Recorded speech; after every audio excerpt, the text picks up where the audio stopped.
As an HR professional, I've sat in on thousands of interviews, and I can tell you for every 100 amazing resumes that come across my desk, at least 90 of these candidates will make one critical mistake in front of me. These are the silent deal breakers that tell me you're not the right person for the job, no matter how great you look on paper. And the number one mistake is the one that almost no one sees coming. So stick with me to the end because I'm going to help you with the 5 mistakes not to do at your next interview. So you did it. You polished your resume, you worked on connections, wrote a killer cover letter, and you finally landed that interview. You're feeling that rush of hope, thinking this could be the one. But I'm going to let you in on a little secret.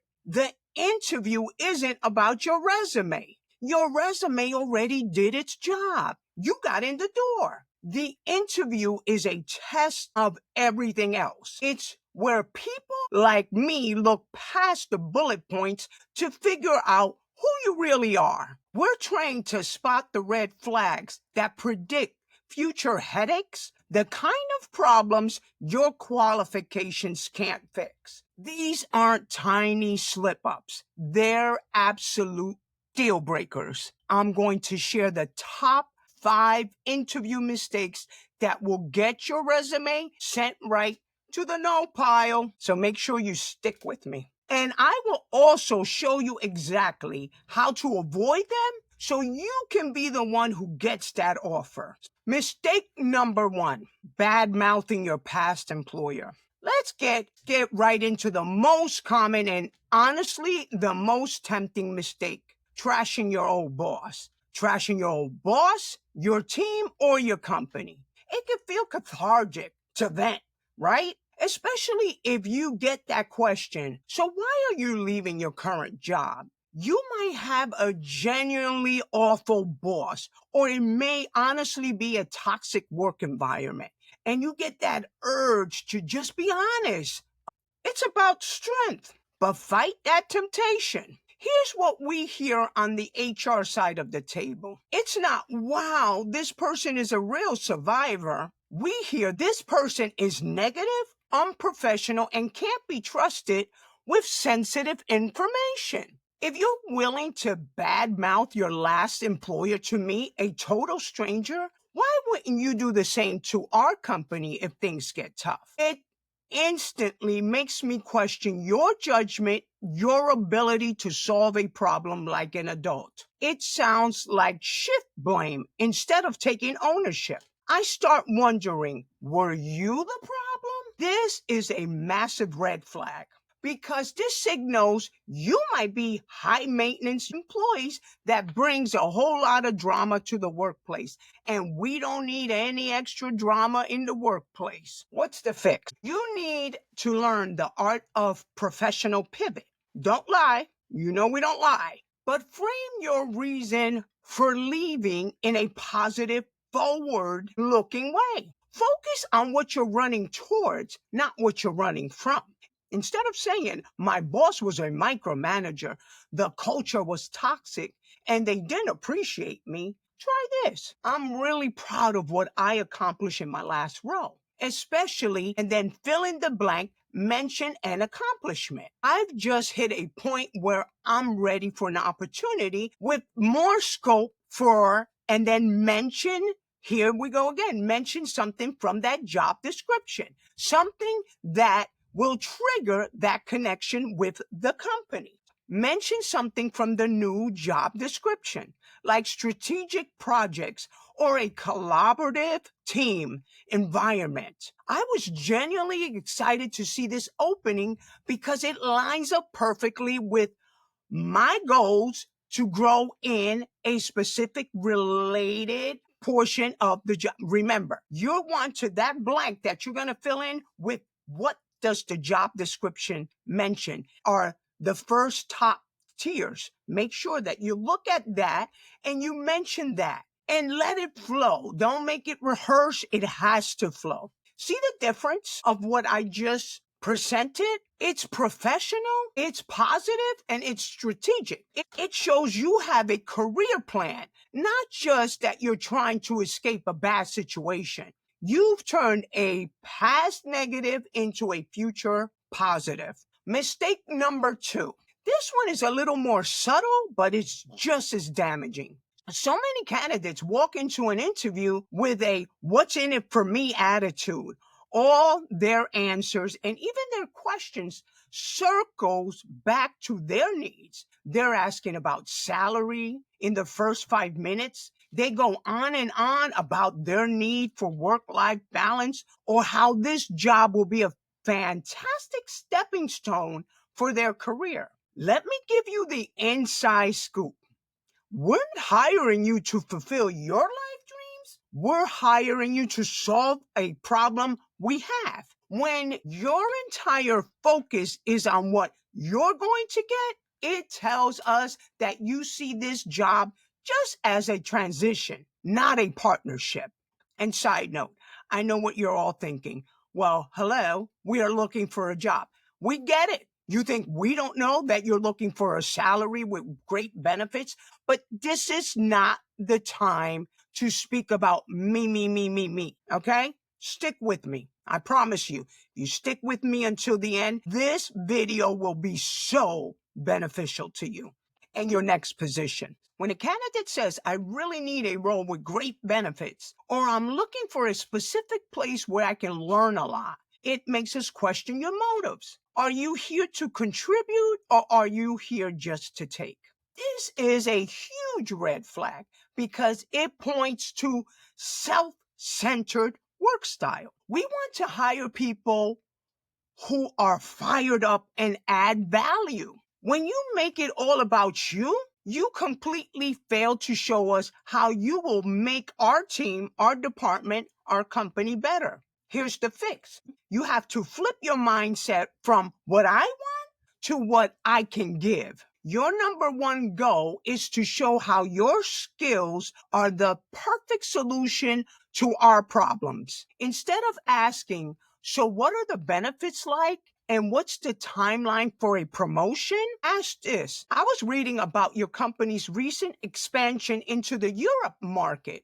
What are some of the biggest hurdles the team is facing with that project? And how can this person in this role make it a success? Instead of saying, I'm looking for a job that will help me build my project management skills, say this, I noticed that in the job description, you're looking for a strong project manager. In my last role, I actually led a project that boosted our team's efficiency by 15%. I'm excited about the chance to bring the same drive and results to your team. Every answer should build a bridge to the company. Show that you're not just looking for a job, you're looking to make impact here. Mistake number 3.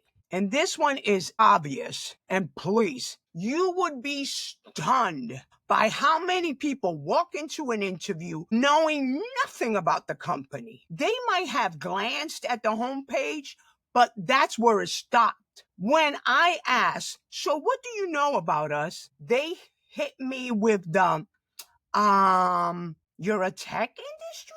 And I saw you were hiring? Let me tell you, the conversation is basically over. When you say that, what we hear is a total lack of genuine interest. There is just no excuse for being unprepared. When all the information is at your fingertips, guys, it tells us that you aren't ready to invest in this opportunity. And all you're doing is spamming applications and hoping that something will stick. It feels disrespectful to our time and it shows a lack of initiative, which is a quality zero employers are looking for. This is a glaring red flag. And if you can't bother to prepare for an interview, how can we possibly trust you to prepare for a big client meeting or a complex project? It speaks volume about your work ethics. Your research has to go deeper than the about page. Before an interview, you need to become a mini expert on the company. Dive in, read their mission statement, find their latest press release and news article. Who are the biggest competitors? What are their key products? Connect the dots. Figure out how the role you want fits to the company's bigger picture. Why is this department critical to their success? Ask smart question. The best way to show off your research is to ask intelligent questions to prove you've been paying attention. Ask something like, I saw the third quarter earning report that highlighted major growth in your enterprise software division. Can you tell me more about how the team plans to build on that momentum this year? A single question like that shows you're serious, you're smart, and you're really thinking about the team and your place with the company. By the way, if you're finding this look behind the curtains helpful, go ahead and like, subscribe, and share this with somebody that you know needs it. I will share insider tips like this every week to help you build your career. I'd love to hear more. Let me know your thoughts. I have helpful links in the comment areas that will be helpful tools for you. Make sure you check them out. So, mistake number 4. Look, being nervous is normal, but letting your nerves turn you into a rambler? That's fatal. An interviewer asks a simple question like, tell me about a time you dealt with a challenge, and the candidate just starts talking and they don't stop. They go off on tangents, forget the question, and after 3 minutes of a rambling story, the interviewer is more confused than when they asked the question. When you ramble, we just don't think you're nervous. We think you can't structure your thoughts or communicate clearly under pressure. Vague, wondering answers suggest you aren't prepared and lack a bit of self-awareness. If you can't get a straight answer in a 30-minute interview, how are you going to handle a high-stake team meeting, a critical client email? It makes us seriously doubt your ability to be consistent and professional. This is a major red flag because clear communication is non-negotiable for almost any job. If you can't even answer a question, you probably can't do the work. Here's the fix. The ultimate cure for rambling is the STAR method. Don't roll your eyes. This is helpful. It's a simple formula that forces you to give a structured, consistent answer for questions about your past behavior. Think, STAR, S, situation. Briefly set the scene. Where were you? What was the deal? 1 or 2 sentences. T, task. What was your specific goal or responsibility? 1 sentence. A, action. What exact step did you take? This is where you use the I statement. This should be the core of your story. Results. What happened in the end? Use numbers if you can. What did you accomplish? This is 1 or 2 sentences. Let's use the STAR method on that challenge question. Situation. In my last job as a marketing coordinator, we had to launch a new product on a super tight budget and even tighter deadline. Task. My job was to generate 500 sale leads through organic social media in my first month, all with 0 ad spend. Action. So I built a content plan focused on shareable information and short video tutorials. I also connected with a few industry influencers for some cross promotions and hosted a live question and answer on LinkedIn and grabbed leads directly from LinkedIn. Result. We ended up crushing the goals and generated over 750 qualified leads in 30 days, which helped boost our initial sales forecast by 20%.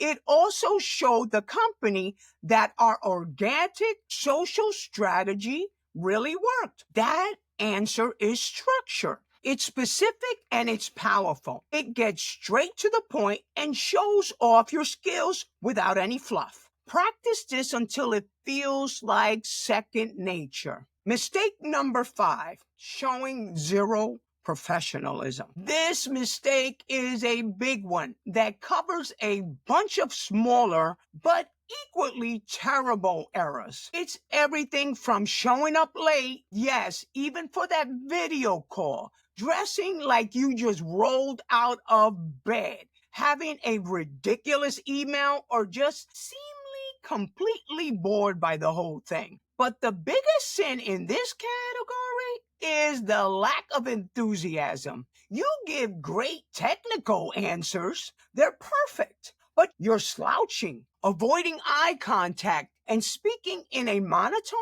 voice. You are sinking your own ship.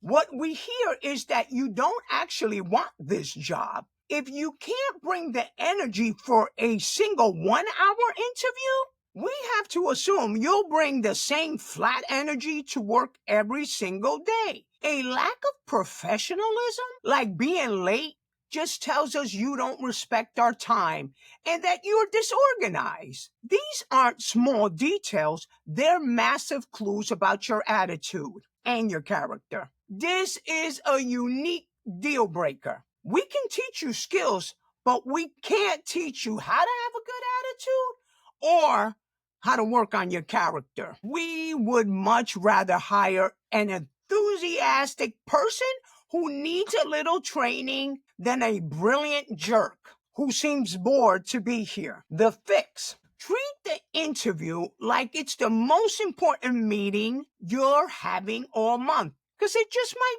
be. Get your act together. Plan your commute if it's in person. Test your camera and your mic to make sure that when you have to jump on that virtual meeting, everything's working. Have your resume ready. Always dress one step up from what you think the office dress code is. And side note bonus, wear a suit. 99% of the time, wear a suit. You can't miss. People dress to impress. You know how I feel about that. Bring your energy. Sit straight. Make eye contact. Smile. Lean forward like you're interested, you're engaged. When you lean forward a little, make sure not lean forward a little. You lock in. Your body language is screaming, I'm excited to be here. Say what you want about the job. Don't make the interviewer guess. When the interview is wrapping up, tell them your interest. A simple, confident, I'm really excited about this opportunity, and I believe I can make a huge difference in this role. And make sure to follow up. Send a personal thank you note within 24 hours. Mention something specific about the conversation to jog their memory and say one more thing, how excited you were. I promise you, that simple professional step is often the deciding factor between two candidates. I'm telling you guys, it works. So these 5 mistakes that can completely derail the best candidates. Don't trash your old job. Focus on what you can give, not what you can get. Do your research. Tell a clear story using the STAR method, and always show up with energy and professionalism. The interview can feel like a high-stake performance, but remember this, preparation is the ultimate cure for all nerves. You have valuable skills, you hear me? Valuable skills and a unique perspective to offer. By avoiding these silent career killers, you're not just dodging the red flags, you're showing up confident, prepared, and a valuable person that every HR professional is hoping to find. Now be prepared, be yourself, and you'll get the job you deserve. Because remember, my beautiful community, we are blessed by the best. Make sure you check out my next video. Take care.